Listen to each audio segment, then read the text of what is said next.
O'zbekiston Respublikasi Prezidenti Shavkat Mirziyoyevning O'zbekiston Respublikasi davlat mustaqilligining 34 yilligiga bag'ishlangan tantanali marosimdagi nutqidan. Inson qadri uchun, inson baxti uchun degan ezgu tamoyilga asoslangan yangi O'zbekiston g'oyasi amalda qudratli harakatga aylandi. Bir Alisher Navoiy bobomizning bu olamni yaratishdan maqsad inson edi, uni baxtli ko'rish edi degan fikrlarda chuqur ma'no mujassam. Xalqimiz asrlar davomida orzu qilib, kurashib o'tgan inson qadrini ulug'lash, uni baxtli qilish barcha islohotlarimizning ma'no mazmunini tashkil etmoqda.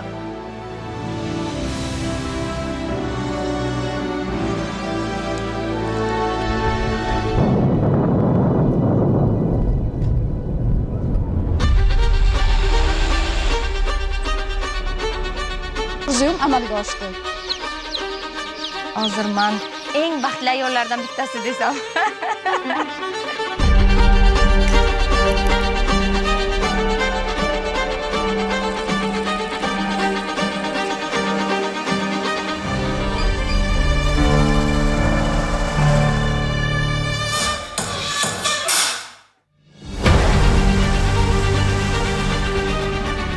Qashshoblik hozir yo'q, avvalgiga nisbatan juda ham yaxshi. Prezidentimiz aytadilar, yoshlar kelajak bunyodkori. Bilasizmi?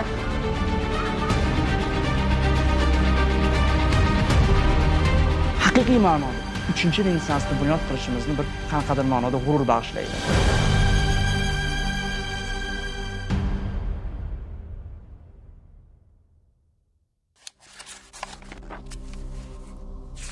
O'zbekiston tarixi ikki buyuk uyg'onish davrini biladi. Bu davrlar natijasida jahon zamonaviy fanining poydevorini qo'ygan ilmiy kashfiyotlar hamda yuksak san'at asarlari yaratildi.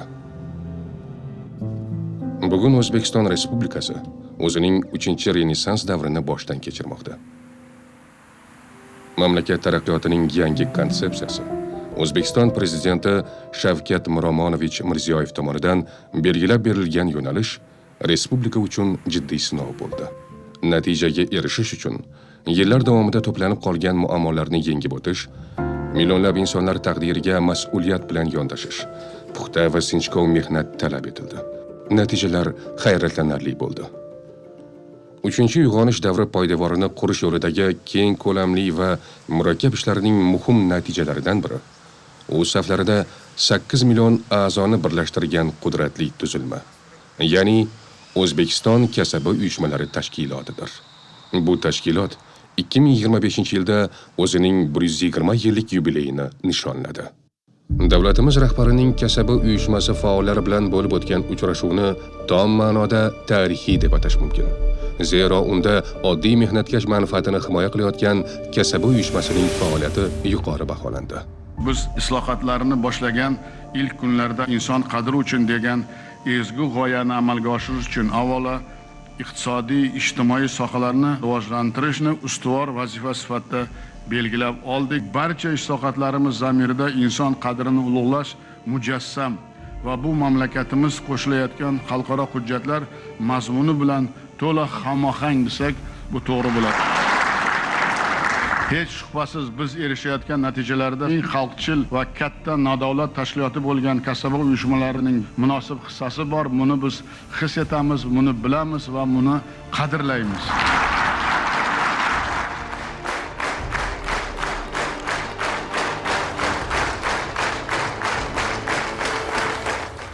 Bugun kasaba uyushmalarining 120 yillik tarixi haqida gapiryapmiz. Ammo haqiqat shuki, mana shu tarixni so'nggi 8 yilligi asrlarga tatuvlik davr bo'ldi. Men bugun har bir zamondoshimizni ko'ziga tik qarab ayta olamanki, bunda yaratuvchilik faqatgina o'z vatanini jonidan ortiq sevadigan yo'lboshchilargina xosdir. Bundan 6-7 asr ilgari bu yurtda ko'tarilgan muazzam bayroq bu shubhasiz buyuk Soqqiron bobomiz Amir Temur qurgan qudratli davlatning bayrog'i edi. Oradan qariyb 7 asr o'tib, uzoq yillar ko'zdan panada qolgan o'sha bayroq yana kirpiray boshladi. Bu bayroq bugungi yangi O'zbekistonning bayrog'idir.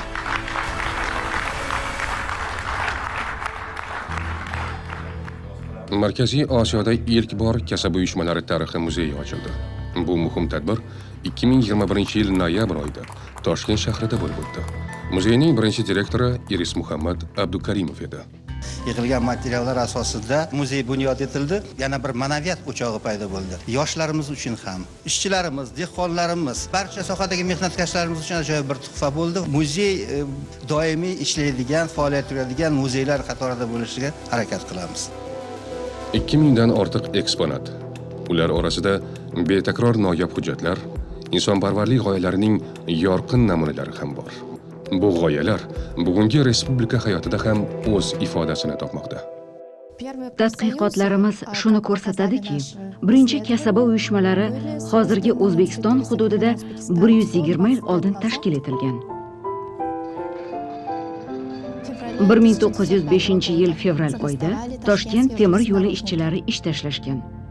Shu tarzda mehnatkashlar huquqi uchun kurash boshlandi. Bir vaqtning o'zida O'rta Osiyo va Toshkent Orenburg temir yo'llarida xizmat qilayotgan 2000 dan ortiq mehnatkashlar ishini to'xtatdi. Ishchilar 19 ta banddan tashkil topgan telegrammani Peterburgga, temir yo'l qurilishi bosh boshqarmasiga yo'lladilar. Talablar orasida maoshni oshirish va 8 soatlik ish kunini joriy etish masalasi ham bor edi. O'sha yilning may oyida esa savdo va sanoat sohasi xodimlari ham ish tashladilar. Ular kasallik davrida maosh saqlanishi, kamida 3 haftalik haq to'lanadigan ta'til va ayollar uchun tug'ruqdan keyin 3 haftalik to'liq haq to'lanadigan ta'til talab qildilar. Bunga javoban ish tashlashlar to'lqinini pasaytirish maqsadida hukumat ahamiyatsiz imtiyozlar joriy etdi. Biroq oktyabr oyiga kelib yangi, yanada kuchli to'lqin boshlandi. Temir yo'l faoliyati batamom to'xtatildi. Shu bilan bir vaqtda pochta va telegraf idoralari xodimlari ham ish tashladilar. 1905-yil oktyabr oyida Turkiston o'lkasida, aynan Toshkent shahrida ilk bor temir yo'lchilar va aloqa xodimlarining kasaba uyushmalari tashkil etildi. O'sha davrdayoq bu harakat mehnat sharoitlarini yaxshilashga qaratilgan demokratik islohotlarning ilk belgisi sifatida namoyon bo'ldi. Bir necha yil ichida Toshkentda tikuvchilar, do'ppichilar, ofitsiantlar, oshpazlar, uy xizmatchilari, qurilish ishchilari, farmatsevtlar va boshqa kasb egalarining kasaba uyushmalari tashkil etildi. So'nggi yillarga qadar noma'lum bo'lib kelgan tarixiy hujjatlarda, ya'ni kasaba uyushmalari nizomlarida murosa idoralari deb ataladigan tuzilmalar ko'rsatilgan. Bu ish beruvchi va ishchilar o'rtasida kelib chiqadigan nizolarni tartibga solish bo'yicha komissiya bo'lib, barcha muammolarni tinch yo'l bilan muzokaralar orqali hal qilish va mehnatkashning sha'ni, qadr-qimmati hamda huquqlarini himoya qilish uchun xizmat qilgan. O'zbekiston prezidenti kasaba uyushmasi har bir mehnat joyida mavjud bo'lishi lozimligini ta'kidladi. Men boshqa mamlakatlar rahbarlarining bu borada so'z yuritganlarini eshitmaganman. Respublika hukumati va kasaba uyushmalari federatsiyasi faoliyatida alohida e'tibor qaratilgan yo'nalishlardan biri murakkab holatga tushib qolgan, yashash uchun mablag'lari yetarlicha bo'lmagan ayollar masalasidir. Kasaba uyushmalari mamlakat rahbarining kambag'allikni bartaraf etishga qaratilgan siyosatini amaliy ifodasiga aylandi. Kasaba uyushmalari va xotin-qizlar qo'mitalari xodimlari barcha mahallalarni aylanib chiqdilar, har bir oila bilan qiziqib, yordamga muhtoj insonlarning ro'yxatini tuzdilar. 2013-yil katta o'g'lim tug'ilgan. Qulog'ida orttirilgan karlik, 4-darajadagi orttirilgan karlik tashxisi qo'yilgan. 2017-yil qizim tug'ilgan. Yuragida parogiyam bor. 2 xona uyda yashar. Shu biz qiyinchilik bilan yashab, hech narsa sharoit yo'q edi. Shu mana bu dushlar, vannalar, unaqa narsalar yo'q edi shu uyda. Shunaqa chiroyli uylar qurib berishdi. Oshxona qilib berdi, mebellari bilan berdi, gaz plitalar, hamma sharoitni qilib berdi. Xursand bo'ldimda, menga ham shunaqa uylarda yashash nasib qilarmikin deb. 2025-yil 7-aprel kuni O'zbekiston Respublikasi Prezidenti Kambag'allikdan farovonlik sari nomli yangi ijtimoiy dastur boshlanganini e'lon qildi. Joriy yilning yakuniga qadar mamlakat hududlarining yarmida kambag'allikni tubdan bartaraf etilishi kutilmoqda. Prezident belgilab bergan vazifalarni samarali amalga oshirish maqsadida hukumat, kasaba uyushmalari federatsiyasi va ish beruvchilar konfederatsiyasi o'rtasida 3 tomonlama bosh bitim imzolandi. Davlat moliyaviy mablag'lar ajratadi, kasaba uyushmalari esa aholiga yordam ko'rsatish tizimini yo'lga qo'yib, insonning mehnat huquqlarini himoya qiladi. 1925-yil mart oyi O'zbekistonda kasaba uyushmalari tarixida yangi sahifa ochildi.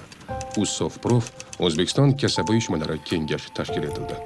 Uning asosiy maqsadi xalq ongini yo'qotish, savodsizlikni yo'qotish va jamiyatni taraqqiyot sari yetaklash edi. Bu jarayonning boshlanishi o'tgan asrning 19-yillari oxiriga borib taqaladi.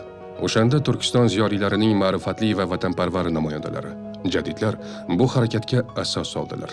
Ular savod o'rgatish muddati atiga 40 kunni tashkil etgan usuli jadid deb atalmish yangi maktablarni tashkil etdilar.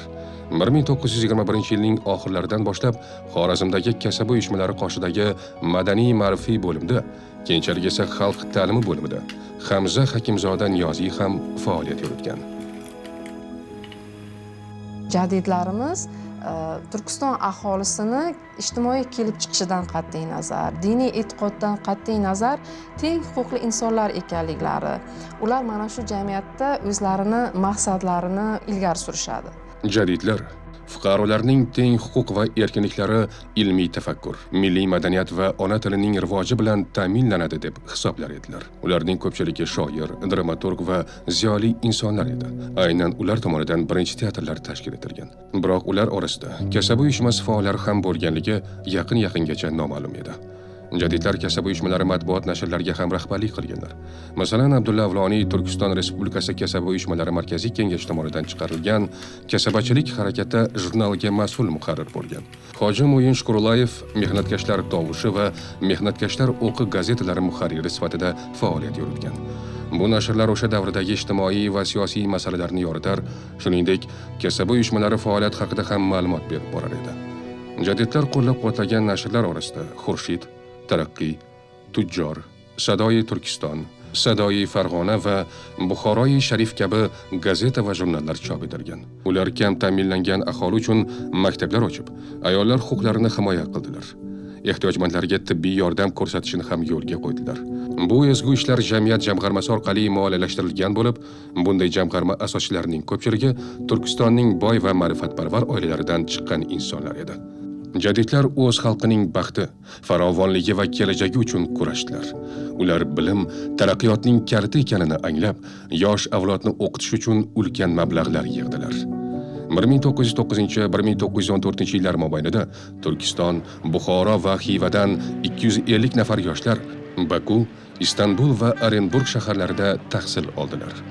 1921-1924 yillarda esa yana 100 nafar iqtidorli yigit-qiz Rossiya va Germaniya oliy o'quv yurtlariga yo'l oldi.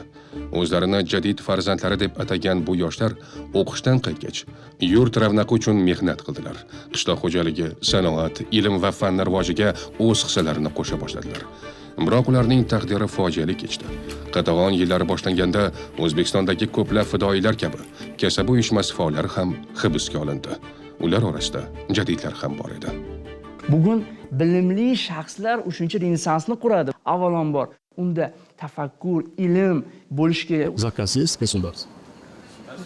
Нет. Раз ты уже мне доложил, давайте я заказ сделаю. Вот здесь сейчас поручу, Чтобы наши проекты и институты потихонечку в каждом строящем доме хотя бы по 3-4% умный дом. Если мы хотим на 10 лет раньше, если мы сейчас не будем, мы опоздаем на 50 лет. Birinchi bosqich talabasi bo'lgan paytimda biza yoshlar ishlari bo'yicha ma'naviyat o'rinbosari degan o'rinbosarimiz aytdilar, kasaba uyushmalari tarafidan stipendiyantlikka faol talabalarni, yaxshi o'qigan talabalarni tavsiya qilyapmiz. Talabalarni moliyaviy qo'llab-quvvatlash tizimi 2017-yilda Kasaba uyushmalari federatsiyasi tashabbusi bilan yo'lga qo'yilgan. Har yili bu stipendiyaga 15 nafar yosh munosib deb topiladi. Ular ko'p emas, lekin eng iqtidorli, eng fidoyi yoshlar. Buni juda ham xursand bo'lib ketdim, chunki kutgandim, rosti men xohlagandim-da. Stipendiya unga 1 yillik o'qish to'lovini qoplash uchun yetarli bo'ldi. Qolgan qismini esa u bolalar bog'chasidagi kichkintoylarga ingliz tilini o'rgatishga qaratilgan loyihasini amalga oshirishga sarfladi. Hozirgi kunda oliy o'quv yurtlari hovlilarida ajoyib manzarani ko'rish mumkin. Tanaffus paytida bag'rida chaqaloq quchgan ona talabalar. Dars vaqtida esa bolalarga buvilar qarab turishadi. Eng muhimi, qizlari o'qisin, bilim olishdan to'xtamasin. Bugungi kunda O'zbekiston talabalarining yarmini qizlar tashkil etadi. Bu mamlakat hayotidagi yana bir katta yutuq. Ishlaydigan yoshlarga esa korxonalardagi kasaba uyushmasi qo'mitalari ta'lim xarajatlarini qoplashda yordam bermoqda. 11 nafar talabani esa korxona hisobidan kontrakt to'lovini to'lab berdik. Kelajak tarbiyalangandan keyin nima bo'ladi? Yurtimiz yana ham yuksaladi. Akbar Jo'rayev bu vaznni uddaladi. 2019-yildan beri kasaba uyushmalari a'zosiman. Faoliyat qilgan borishadi, bizlar qo'llab-quvvatlab turishga har doim yonimizda bo'ladi. Ko'p yillar davomida suv havzamiz yo'q edi. Bugun o'z sportchilarimizni yetishtirib chiqarish imkoniyatiga egamiz. Endi ularda maqsad bor. Kuchlilar safidan joy olamiz degan ishonch paydo bo'ldi va bu ularga kuch va ilhom beradi.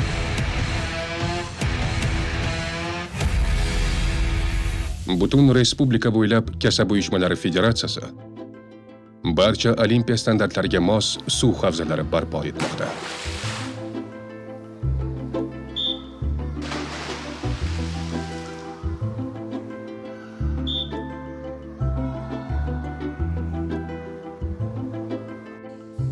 Kasaba uyushmalari faoliyatining eng muhim maqsadlaridan biri insonga o'z salohiyatini to'liq namoyon etish va unga barcha g'oyalarini hayotga tatbiq etish imkonini yaratishdir. Agar mana shu kasaba uyushma bizga men bu darajaga chiqib bunaqa ishlarni qila olmagan bo'lardim.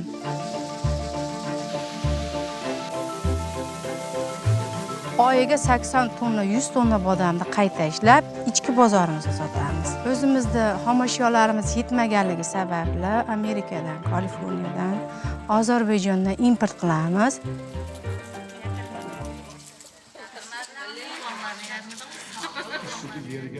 Prezident tashrifidan so'ng Gulnora rahbarlik qilayotgan kompaniyaga yana 48 gektar yer ajratildi. Bu yerlarda yuqori navli bodom daraxtlari ekilib, 3 yildan so'ng ulardan ilk hosil olish rejalashtirilgan. Prezidentimizga biz va'da qilganmizda, importga chek qo'yib, o'zimiz O'zbekiston bodomlarini eksport qilish nimasini va'dasini berganmiz.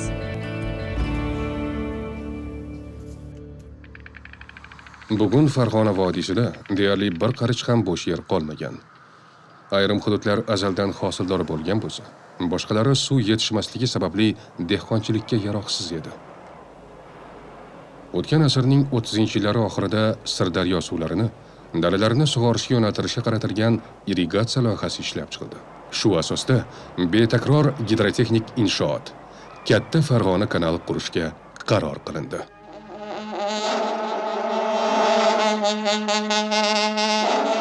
Markaziy Osiyoda xalq qurilishi suv sari yo'l ochilmoqda. Buyuk Farg'ona kanali barpo etilmoqda. Kanalning eni 25, chuqurligi esa 3 metr. Faqat O'zbekiston hududi bo'ylab uning uzunligi 283 kilometrni tashkil etadi. Yuzlab odam yetarli bo'lmagan joyda minglab odam hasharga chiqdilar. Qurilishga O'zbekiston Markaziy qo'mitasining birinchi kotibi Usmon Yusupov rahbarlik qildi.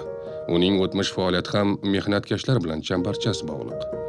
U Toshkent quruvchilar kasaba uyushmasi tumani qo'mitasi raisi, shuningdek, Markaziy Osiyo butun ittifoq kasaba uyushmalari markaziy kengashi raisi bo'lib ishlagan.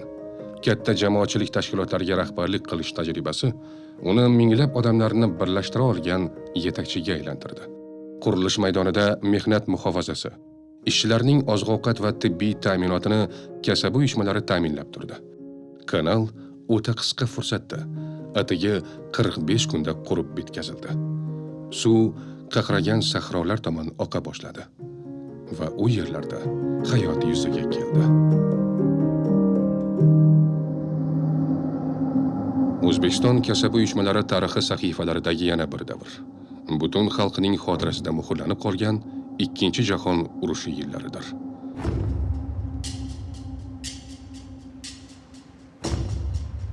O'sha paytda qariyb 200 ga yaqin sanoat korxonasi O'zbekistonga ko'chirib kelindi. Hammani joylashtirish, oziq-ovqat hamda uy-joy bilan ta'minlash kerak edi. Leningrad qamalidan, vayronaga aylangan Stalingraddan, Belorussiya, Ukraina va Qrimdan kelgan bolalar. Kasaba uyushmalari xodimlari gospitallar va bolalar uylarida ko'ngilli sifatida ishladilar. Yetim bolalarni oilalariga joylashtirdilar.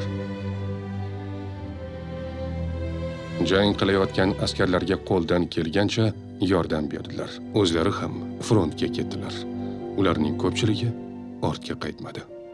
Respublika kasaba uyushmalari to'plagan tarixiy tajriba bugungi zamonaviy O'zbekistonning asosiy vazifalarini hal etishda poydevor bo'lib xizmat qilmoqda. Turdiyevlar oilasi qishloqdan Farg'onaga ko'chib keldi. Abduvohid ishga joylashdi. Biroq topgan pulining asosiy qismi uy ijarasiga sarflanardi. 24 soat kallada faqat iqtisodiy turmush tarzini, bu moliyaviy jihati faqat shu kallada shu aylanardi xolos. Bu boshqa fikr umuman kelmasdi. Na bolalarning tarbiyasiga, na bularni yurish-turishiga haqida o'ylanilardi. O'z uyiga ega bo'lish orzusi amalga oshmaydigandek tuyulardi. Yosh oilalar, uyga muhtoj oilalarda ishxonada hammasini ro'yxatini shakllantirdi. Korxona rahbariyati kasaba uyushmasi bilan kelib joyni ko'rdi. Komissiya a'zolari yosh oilalarga faqat bir savolni berdilar. Sizlar shu yerda yashashni xohlaysizmi? Menga o'xshagan shu ishxonadagi hamkasblarim hammasi bir 30 dan ortiq hamkasblarim uyli bo'lishdi. Go'yoki hamma yelkamda turgan yillar davomida muammo bo'lib kelgan ulkan tog' ag'darilgandaqa bo'ldi. 2022-yilda prezident mening birinchi uyim dasturini amalga oshirish boshlanganini e'lon qildi. Dastur doirasida birinchi navbatda turar joyga ehtiyoji bor hamda yosh oilalar uchun eng qulay shartlar asosida uy-joylar barpo etiladi. 2024-yilda O'zbekistonda 2044 ta ko'p qavatli uy qad rostladi. 100 mingdan ziyod xonadonlar yangi egalariga o'z bag'rini ochdi. 3 mingdan ziyod yosh oila uy-joy sotib olish uchun foizsiz qarzlar oldi. Bu xonadonlarni adolatli taqsimlash esa kasaba uyushmalarining zimmasidagi muhim vazifaga aylandi.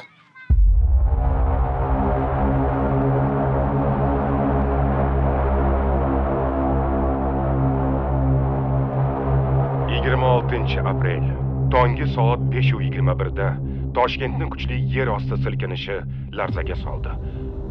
9 ballik zilzila sodir bo'ldi. Bilaman, boshimdan o'tgan bu narsa. O'shaning uchun xalq tushkunlikka tushgan payti nima qilishini bilmaydi.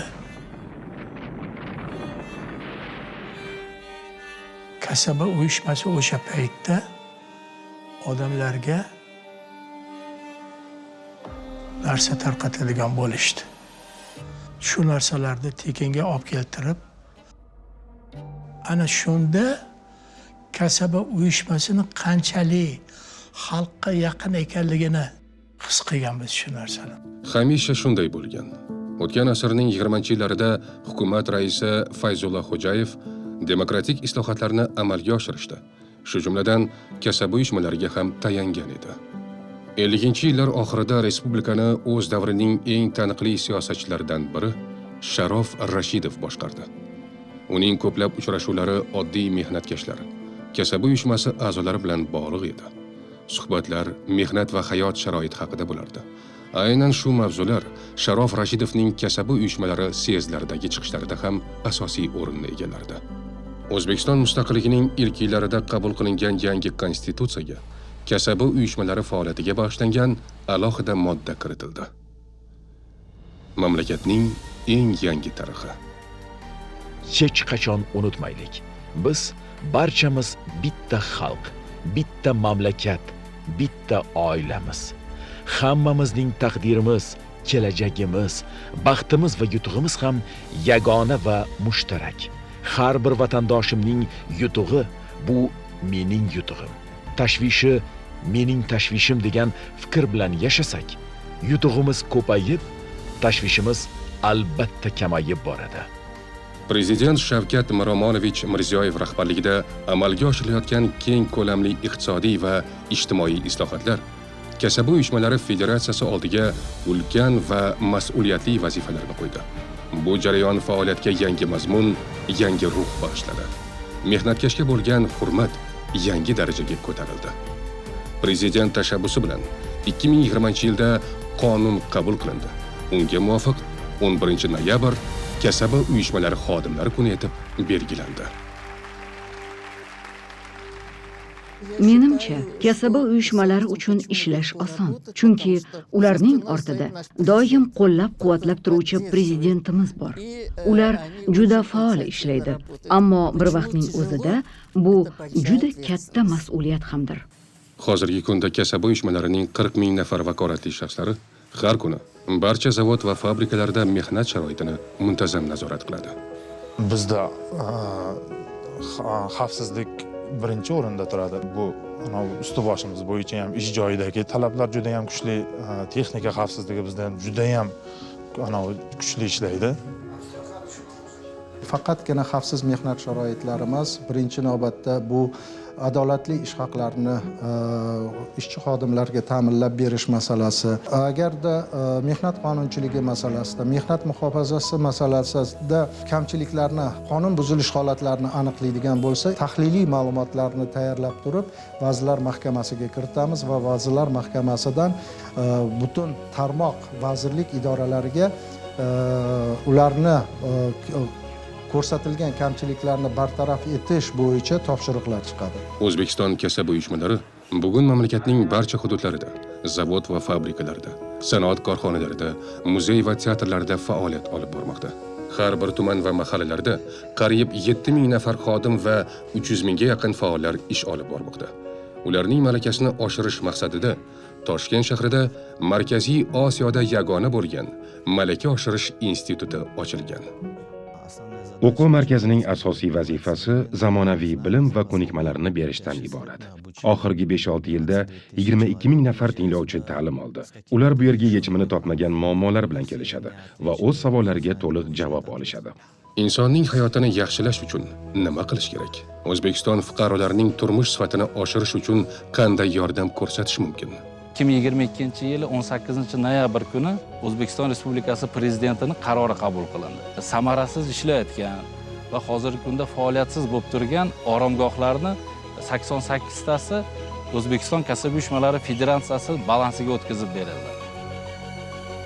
Farzandingiz dam olishi uchun korxona kasaba uyushmasi qo'mitasiga murojaat qilib, ariza yozishning o'zi kifoya. Yana bir yangiliklardan birini aytib o'tmoqchiman. Oromgohlarni yo'llanmalarni sotish platformasi orqali sotiladigan bo'ldi. Eng asosiy maqsadimiz shunda bo'ldiki, bu platformani yaratishdan korrupsiyani oldini olish, keyin ota-onalarni qiynalib yurmasligi uchun bu tashkil qilindi. Har yoz mavsumida mamlakat bo'ylab joylashgan oromgohlarda taxminan 400 ming bola dam oladi va ular faqatgina O'zbekistonda emas. Crocus City Hall'dagi voqealar paytida jabrlangan oilalarning 100 nafar o'g'il-qizlari yurtimizdagi Anor bolalar sog'lomlashtirish oromgohida hordiq chiqarish uchun mamlakatimizga keldilar. O'zbekistonga xush kelibsiz. Слышь, в соки накажу с немножечко большое спасибо тем, кто это организовал. Мы только приехали, а здесь уже столько знакомств. Biz endigina yetib kelgan bo'lsak-da, allaqachon juda ko'pchilik bilan tanishib, do'stlar orttirdik. Bu yer juda ham chiroyli va issiq o'lka ekan. Menga juda ham yoqdi. Yurtimiz mehmondo'st va juda go'zal makon.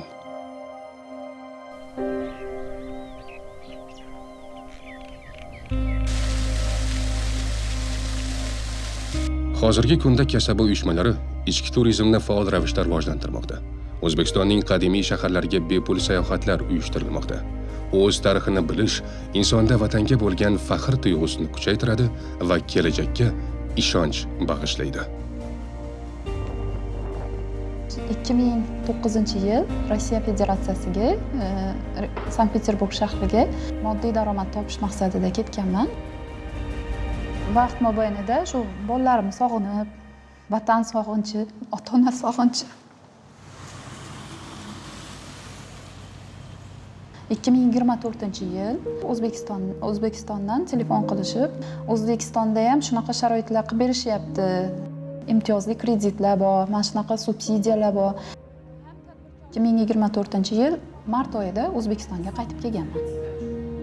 Men bu yerga tadbirkorlik markaziga pazandachilik yo'nalishi bo'yicha trener bo'lib ishga qabul qilindim.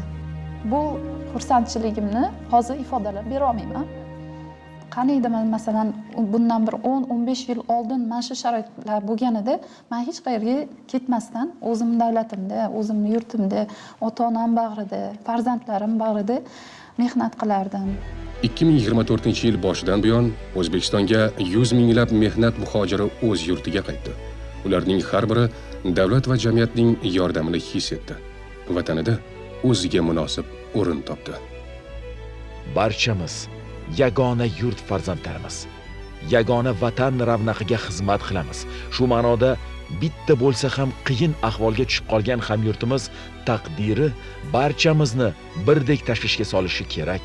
Chunki xalqimizning eng katta qudrati mehr-oqibat, saxovat va birdamlikdadir. Mamlakat aholisi kasaba uyushmalari yaratgan imkoniyatlardan ham foydalanib, o'zining eng oliy orzularini amalga oshirmoqda. Masalan, Gulasalga bir nechta tadbirkorlik yo'nalishidan tanlash imkoniyati taklif qilindi. Hech qanaqa qo'rquv bo'lmagan, faqat oldiga bosish. Bu parranda fabrikasiga atigi 3 yil bo'ldi. Gulasal yordamchilari bilan birga har oy 35 mingga yaqin jo'jalarni parvarish qiladi va kuniga 200 dona tuxum yig'ib oladi. Faol va tashabbuskor xotin-qizlarga kam foizli kreditlar ajratilib, soliq bo'yicha yengilliklar hamda suv va elektr energiyasi uchun subsidiyalar beriladi. Hozirgi kunda tovuq boqishga bizga 49 yilga tovuqlarning donini yetishtirish uchun tekinga yer berib qo'yibdi. Gulasal o'z ishini rivojlantirib, uyda mehnat qilish istagida bo'lgan xotin-qizlarga ham ko'maklashmoqda. Daromadni farzandlarimni o'qishiga va uy-ro'zg'orga ishlatmoqchiman. O'tgan yili kasaba uyushmalari yordamida yaqin kunlargacha kam ta'minlangan qatlamda bo'lgan 35 ming nafar ayol tadbirkorlik faoliyatini boshladi. Bundan 3 yil avval juda ham ishsiz edim. Ko'plab joylarga ish oqtarib borganman. Xotin-qizlar qo'mitasi va kasaba uyushmalari yordami bilan Dilorom tadbirkor bo'ldi. U klubni yetishtirib, kuniga 70-120 kilogramm hosil yig'adi. Birinchi yil bir sotiqdan boshlaganman. Hech kim ishonmagan, lekin hozirgi kunda bunday yutuqlarga erishganimdan juda ham xursandman. Faxrlanaman o'zimdan. Prezidentimizning ishonchlarini oqlashga harakat qilaman. Baxt intilganniki, g'alaba kurashganniki. Kelajakni mardlar, tarixni g'oliblar yaratadi. Hamisha oldinga qarab intiling. Sizlarning ezgu ishlaringizda vatan, xalq, prezident barchangizga hamisha ishonchli tayanch va suyanch bo'ladi.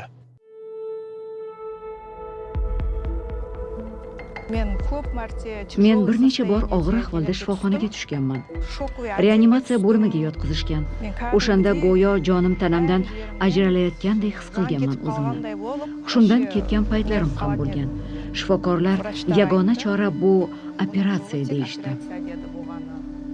Farzandlari uchun qo'rquv, moddiy qiyinchilik va umidsizlik holati. Ammo mo'jiza yuz berdi.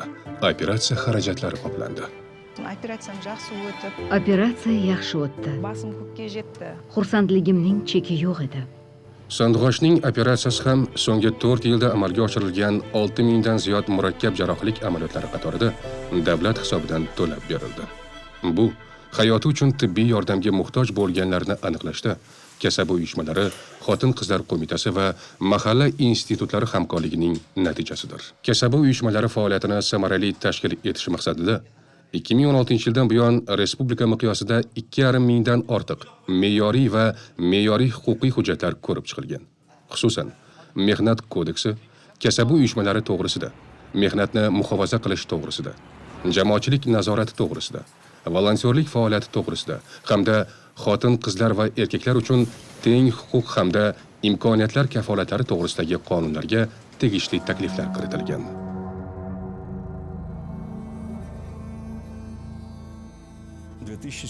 2007-yil 331 ta brend o'zbek paxtasiga nisbatan boykot e'lon qilgan.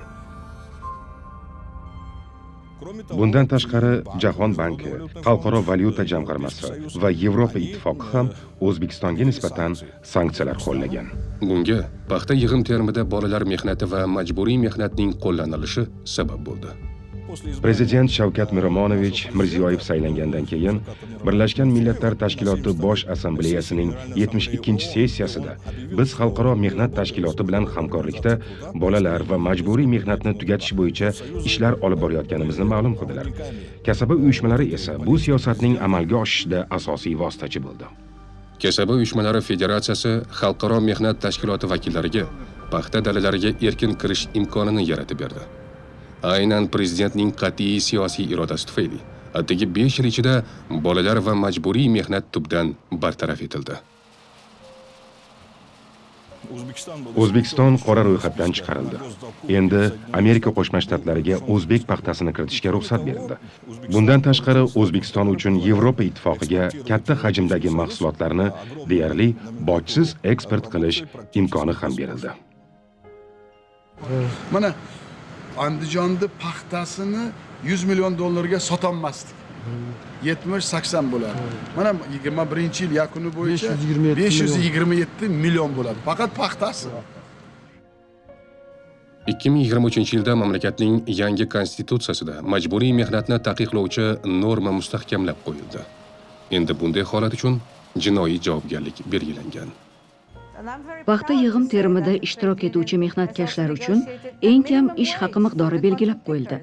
Bu misli ko'rilmagan holat bo'lib, kuchli va barqaror kasaba uyushmasi faoliyatida katta yutuq hisoblanadi. Bugungi kunda O'zbekiston xalqaro kasaba uyushmalari maydonida kuchli ishtirokchi sifatida namoyon bo'lmoqda. Prezidentimiz Shavkat Miromonovich Mirziyoyev O'zbekiston Respublikasi bosh vaziri lavozimida faoliyat yuritgan davrda uning tashabbusi bilan muhim qadam qo'yildi. Bola va majburiy mehnat masalalari bo'yicha muvofiqlashtiruvchi kengash tuzildi.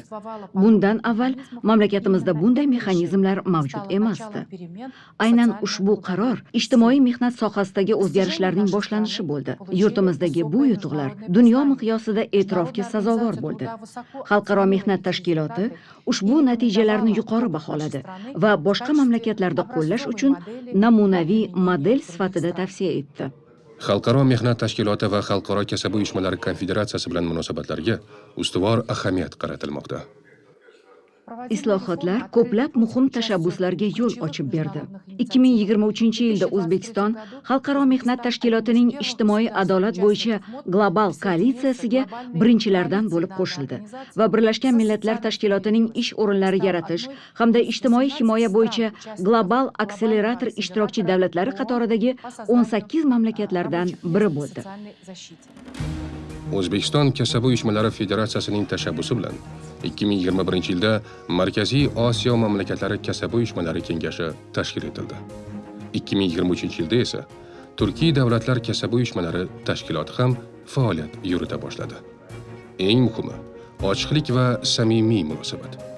Bu esa mehnatkashlar tashkilotlari o'rtasidagi hamjihatlik va ishonch uchun asos bo'ladi. Kasaba uyushmalari gender tenglik bo'yicha audit o'tkazgan holda ish joylarida ayollar ham erkaklar ham teng huquq va imkoniyatlarga ega bo'lishini qat'iy nazorat qilib kelmoqda. Endi mamlakatning mehnat kodeksida rahbarlik lavozimlaridagi ayollar soniga oid norma mustahkamlab qo'yildi. Masalan, davlat boshqaruvi sohasida bu ko'rsatkich mamlakat tarixida ilk bor 35% ga yetdi. Ayollarning hammasi xursand ishlayotganiga. Oyliklari ham yaxshi. Kasaba uyushmalarining asosiy maqsadi mehnatkashlarni himoya qilish, qo'llab-quvvatlash va adolatni ta'minlashdir. O'tgan yil davomida ularning faol ishtirokida 5000 dan ortiq ishchi va xizmatchining mehnat huquqlari tiklandi. Bu meni ilhomlantirdi va shu sababli mehnat muhofazasi bo'yicha inspektor bo'lishga qaror qildim. Bu yo'nalish menga juda qiziq bo'lib tuyuldi. Kelgusida o'z mehnat faoliyatini kasaba uyushmalari bilan bog'lashni xohlagan yoshlar uchun endi yangi imkoniyat yaratildi. Ular Respublika kasaba uyushmalari huzurida tashkil etilgan Mehnat va ijtimoiy munosabatlar akademiyasida oliy ta'lim olishlari mumkin. Talabalar faqat mehnatkashlarning huquqlarini himoya qilishni emas, balki o'zbek kasaba uyushmalari rahbarlarining boy va bebaho tajribasini ham o'rganmoqdalar. Ular Jo'ra Xo'jayev, Mirza Mahmud Musaxxonov, Siroj Nuriddinov, Mirg'iyos Zoidov, Naima Mahmudova, Halimaxon Alimova, Bo'ri Allamurodov, Xulkar Jamolov, Dilbar Jahongirova, Tanzila Norboyeva, Qudratilla Rafiqovlardir. Bu fidoyi insonlar va ularning izidan borgan viloyat hamda hudud rahbarlarining faoliyati insonparvarlik, mehnatkashlarga bo'lgan hurmat va ehtirom tuyg'ulari bilan yo'g'rilgan. Ulardan ko'plari mamlakatimiz taraqqiyoti yo'lidagi jasorat va sadoqati uchun davlat mukofotlari bilan taqdirlangan. Chiroyli, juda chiroyli. U yerda harorat 1200 daraja. Olmaliq kon metallurgiya kombinati Markaziy Osiyoning eng yirik mis ishlab chiqaruvchi sanoat maskani. Bu ulkan ishlab chiqarish majmuasi haqli ravishda sanoat giganti deb ataladi. Bu karyerda 12 xil metaldagi Mendeleyev darajasidagi 12 xil metal qazib olinadi. Shaxtalarda, ochiq konlarda, quyish sexlaridagi mehnat og'ir va mas'uliyatli ish. Ammo bu yerda kadrlar almashinuvi yo'q. Bu yerga ishga kirish mushkul. Sababi faqat yuqori maoshda emas. Kombinatda xodimlarning xavfsizligi, ijtimoiy va tibbiy ta'minotga kafolat beradigan kuchli kasaba uyushmasi mavjud. Bugun u 40 mingdan ziyod ishchi xodimning haqiqiy tayanchiga aylangan. Do'stlarim orasida xususiy korxonalarda ishlaydiganlar ham bor, lekin ularda bunday imtiyozlar yo'q. Sog'liqni tiklash yoki tibbiy ko'rikdan o'tish uchun uzoqqa borish shart emas. Shaharlarda profilaktoriyalar faoliyat ko'rsatmoqda. Butun mamlakat bo'ylab kasaba uyushmalariga tegishli sanatoriylar, pansionatlar va dam olish maskanlari qurildi hamda qayta ta'mirlandi.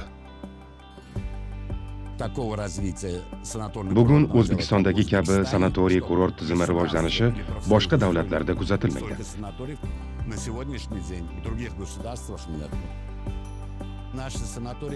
Bizning sanatoriylar ijtimoiy ahamiyatga ega obyektlar bo'lib, ular tijorat maqsadida emas, xalq manfaati uchun xizmat qiladi. Ular mamlakatimizning eng chekka hududlarida joylashgan.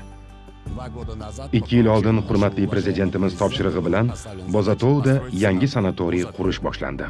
Bevosita sizning topshirig'ingizga asosan qurilishi boshlangan Bozatov sanatoriyasi qurib bitkazildi.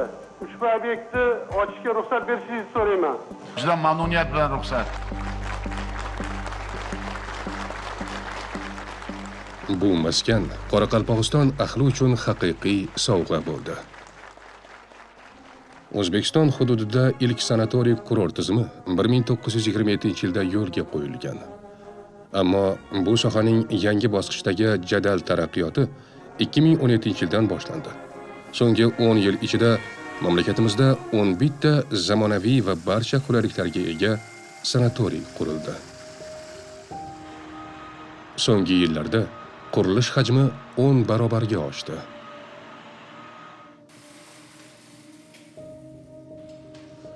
Mana bu yangi korxonada 140 ta ish o'rni yaratilgan.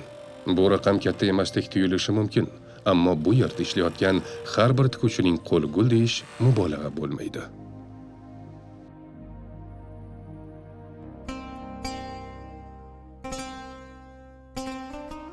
Bugunga kelib davlatimiz rahbari, kasaba uyushmalari birgalashib biz yoshlarga shuncha imkoniyatni berib, yaratgan korxonamizdan faxrlanaman.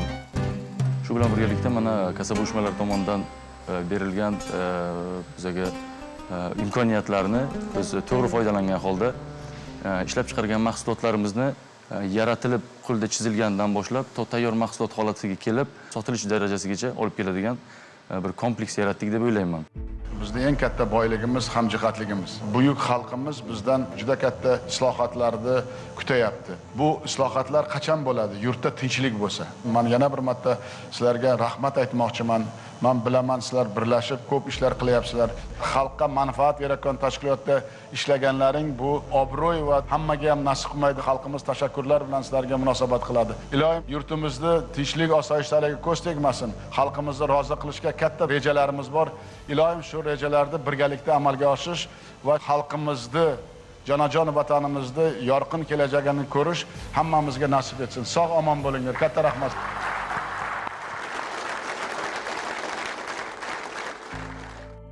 Tashkilot tarixidagi yana bir muhim voqealardan biri O'zbekiston kasaba uyushmalarining oliy organi hisoblangan qurultoyning 9-chaqirig'i bo'ldi. Bu qurultoyda alohida e'tibor qaratilgan vazifalardan biri Respublika prezidentining uyushma faollari hamda faxriylari bilan uchrashuvga bag'ishlandi. Bo'lib o'tayotgan qurultoyimizga o'zgacha ruh va ko'tarinki kayfiyatda yig'ilishimizni barchangizning yuz ko'zingizda balqib turgan samimiyat va g'ayrat shijoatdan ko'rib turibman. Haqiqatan ham kasaba uyushmalari harakatining 120 yillik yubileyi arafasida O'zbekiston Respublikasi prezidentining soha xodimlari va faollari bilan o'tkazgan muloqoti chin ma'noda tarixiy hodisa bo'ldi. Qurultoy doirasida O'zbekiston Respublikasi Vazirlar Mahkamasi, Kasaba uyushmalari federatsiyasi hamda ish beruvchilar konfederatsiyasi o'rtasida bosh jamoaviy kelishuv imzolandi. Tashkilotning 120 yillik yubileyi oldidan o'tkazilgan bu qurultoy ramziy ma'no kasb etadi. Zero, aynan shu binoda bundan bir asrdan ortiq vaqt muqaddam kasaba uyushmalari debochalari shakllangan edi. Sof vijdonli insonlar xizmat qilishyapti. Butunlay Alloh taoloning irodasi bilan berilgan xalq xizmatida bo'ladigan kasb ekanligini bilaman.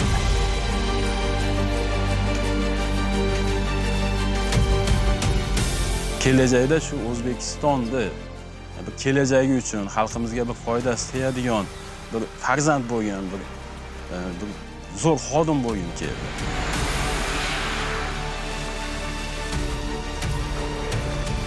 Ularning huquq va manfaatlarini himoya qilishni, xalqparvar, ya'ni xalqimizga xizmat qiladigan shaxs bo'lishni o'z oldimga maqsad qilib bildim. 3-Renessans yordamida biz go'zal va zamonaviy O'zbekistonni barpo etamiz. U rivojlangan mamlakatlar qatoridan munosib o'rin egallashiga ishonchim komil.